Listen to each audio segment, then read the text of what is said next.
What is up, guys? Welcome back to the channel. Today I want to talk about making excuses and how it is going to keep you from anxiety recovery. But you know what time it is. Smash the like button down below if you're ready to kick anxiety in the butt. Leave me a comment and let me know if you have been making a lot of excuses lately. Some of you may not even realize you are making excuses, but you are.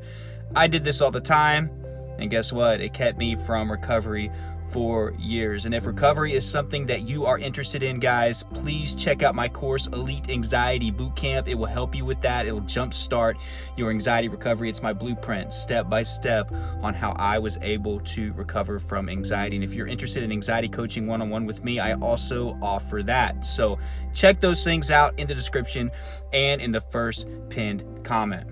All right, so I'm not going to spend 2 or 3 hours telling you every excuse that I gave as to why I couldn't recover from anxiety or do something that would help me recover faster, right? Or cover every single excuse that I've heard from somebody else, right?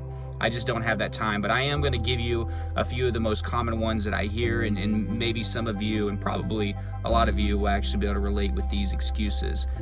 Stop making them. Please, stop. Now, one of the biggest excuses I hear is that, I can't exercise because of this or that or this, right? And I've heard every excuse as to why somebody can't exercise. Now, there are some people out there that have some pretty serious injuries that can't do much, okay? But I will say this, that there are people in wheelchairs that can't even walk that are doing crazy, amazing exercises with their upper body. So let that sink in.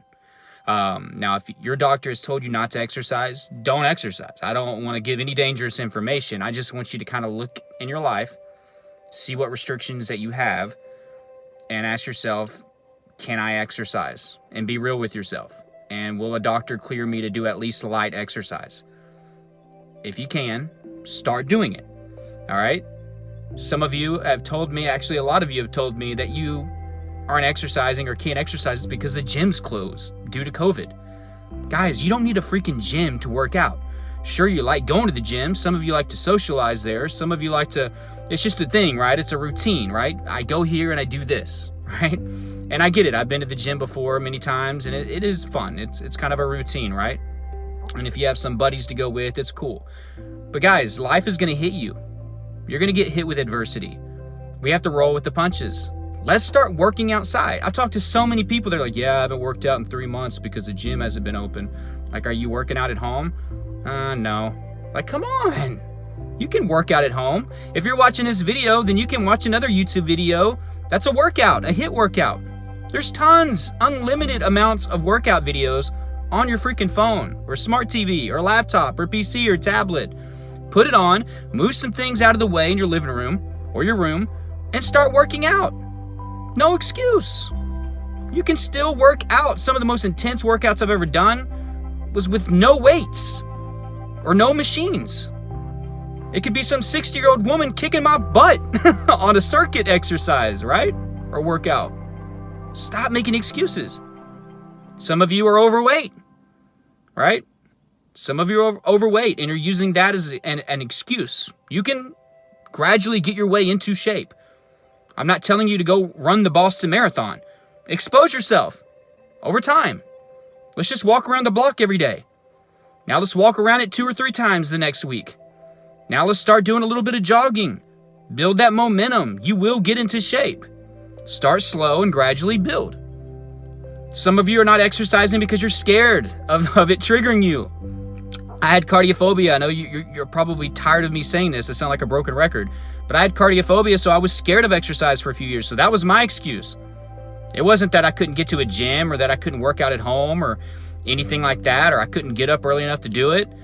It was because I thought that if I worked out, I was going to die. So that was my excuse. Some of you could say, fair enough. That's a pretty good excuse. But even I could overcome that. And eventually, one day I stopped making that excuse and I did some aggressive exercise and I conquered it. But that kept me from exercising, something that is amazing for your anxiety, for over 2 years. What is your excuse? Some of you talk about time. Guys, you can work so much out of you in 10 to 15 minutes of really aggressive exercise. You could probably do a lot more with 10 minutes of super aggressive exercises on a video that you can find on YouTube than 30 minutes of just like light to moderate exercise. Trust me, you can. You can always find time. You probably just don't want to get up early enough, or you don't want to do it after work, or you don't want to do it on your break. Guys, stop making excuses as to why you can't work out. Okay? Get out there and start doing it. Another one I hear a lot is, it's cold this time of the year, so I can't get outside and do my usual walk or do my usual, and it's right, it's just something that you're used to, right? So when it's cold or rainy, you can't do it. Again, you can do it inside. You don't have to go outside. Okay? So stop making excuses with this. Something else, diet. I hear this a lot. Now this is a little bit more sensitive, I guess, so pay attention to your doctor with all this stuff. I'm not trying to replace a doctor or a nutritionist, but there's so many different ways to cook your food, to get your nutrients. You know, if you're having trouble with this or getting your calories, there's always the protein shakes or smoothies. You can always take multivitamins or different supplements to get the nutrients that you need to help you out if you're struggling keeping food down. You know, I've heard about the nausea. You know, I've heard about so many different things, the weight loss. Guys, there's so many different ways to prepare your food. There's so many different ways to eat. There's fasting, there's intermittent fasting. I'm not gonna spend an hour talking about diet. This could be a whole video by itself. But some of you are making excuses as, you know, why you can't stop drinking coffee, or why you can't cut out a lot of sugar, or why you can't stop eating processed food. Guys, there's a way around it. There's a way around it. If you sit back and think about it, there's a way around it. Okay? My thing with cutting things out, it is very difficult. You know, you're used to eating a certain way. Start doing exposure therapy with this as well. You can do it with cutting out caffeine, processed food, excess sodium, sugar. Gradually cut it out. You can do it. You can do it. And exposure therapy gives you no excuse, because it's not asking you to cold turkey anything. Okay? I'll throw alcohol and addiction, smoking, all that stuff in there. There's always an excuse as to why you can't stop that either. It helps calm me down, right? It helps soothe me.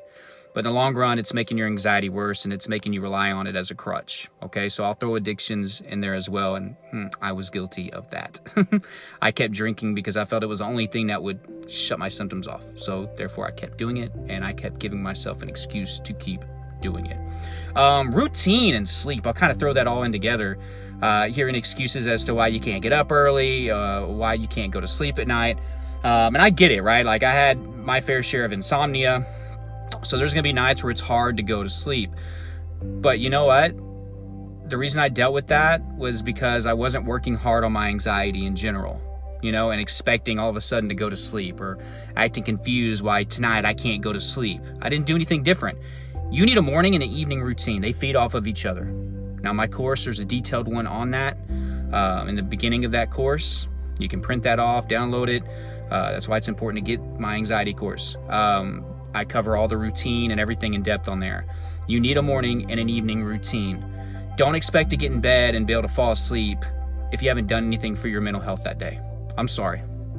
And don't expect the second half of your day to go great if you didn't get up early in the morning and get a lot of mindfulness in, exercise, cold water, you know, ground, all these things. I'm not, you know, affirmations, your moment of gratitude, your journaling. If you're not setting your day up for success, don't complain about it at the end of the day. Okay? The first half of the day is important so you can have a good second half of your day, including sleep, right? Okay? Some of you are making excuses like, you know, as to why you're on your phone all night, or your laptop, or whatever you're using while you're watching all this, you know, Netflix and stuff like that. Guys, turn those things off. They're not helping you get to sleep. You know what I mean? Again, we can throw in the alcohol and stuff like that. Like, I felt like the alcohol helped me go to sleep. It was one of the only things, either that or a lot of NyQuil, Benadryl. I know many of you have been there as well, using those things to help you get to sleep. Those aren't healthy, all right? So stop making excuses as to why you can't get a routine down, and stick with it. And remember, whenever you create a routine, whether it be the morning or an evening routine, it's not going to be easy at first. Your subconscious is going to resist it. It's not natural, all right? So there's no excuse with this.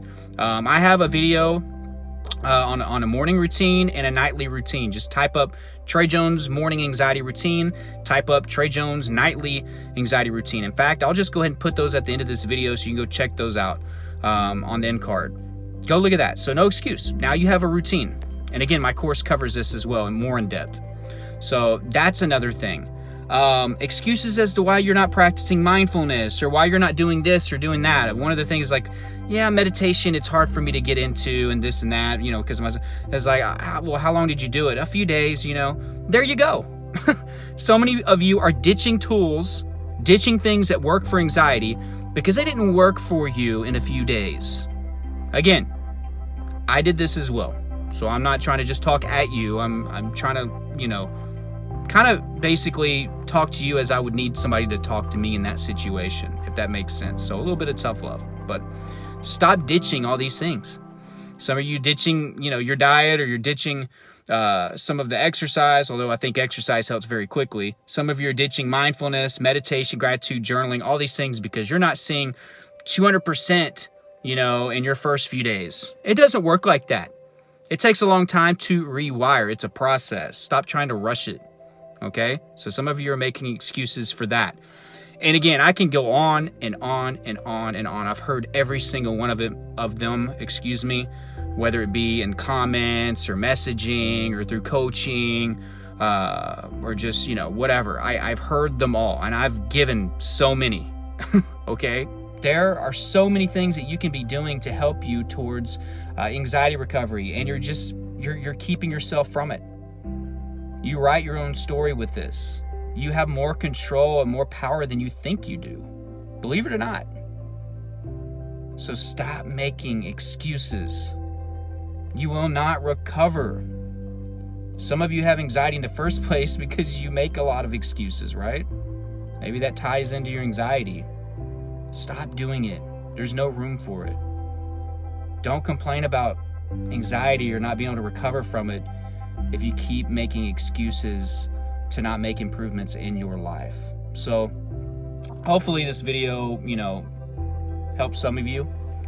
Again, it's more of a tough love type video, and it's kind of talking at my old self because I made a lot of excuses as why I can't eat right, or why I can't wake up earlier, or go to sleep earlier, or exercise, or stick with a routine, or I can't do my mindfulness because of this. Guys, you will always find a way to get something done. I promise you. If you put your energy and your time into it and think of a plan, you can overcome pretty much any obstacle in your way of recovery. And I want you guys to do that. So hopefully this helps you. Again, if I was able to recover from anxiety, I know you can, but I also know how hard it was for me. So with that being said, guys, I love you, and I want you to keep fighting. And again, if you haven't tried coaching, or if you haven't tried my anxiety course, please, guys, do that. It'll change your life. Stop waiting. I made a lot of excuses why I didn't get help. That's another one, right? Should have tied that one into the video. Excuses of why we don't try therapy or courses or spend money on the right things. So, but hopefully you can try that out, guys. Also, I have tons of other links down below regarding like social media. I'm on a lot of different platforms, so TikTok, Instagram, Snapchat, Twitter, all that good stuff. There's Facebook groups down below. You can join those, be a part of those communities. It's free, so try that out. If you're new here, please subscribe, and again, hit the like button below if you got some value out of this. And if you made it this far, I want you in all caps below to write, "I will stop making excuses." I will stop making excuses. But I love you guys, and until next time, keep fighting.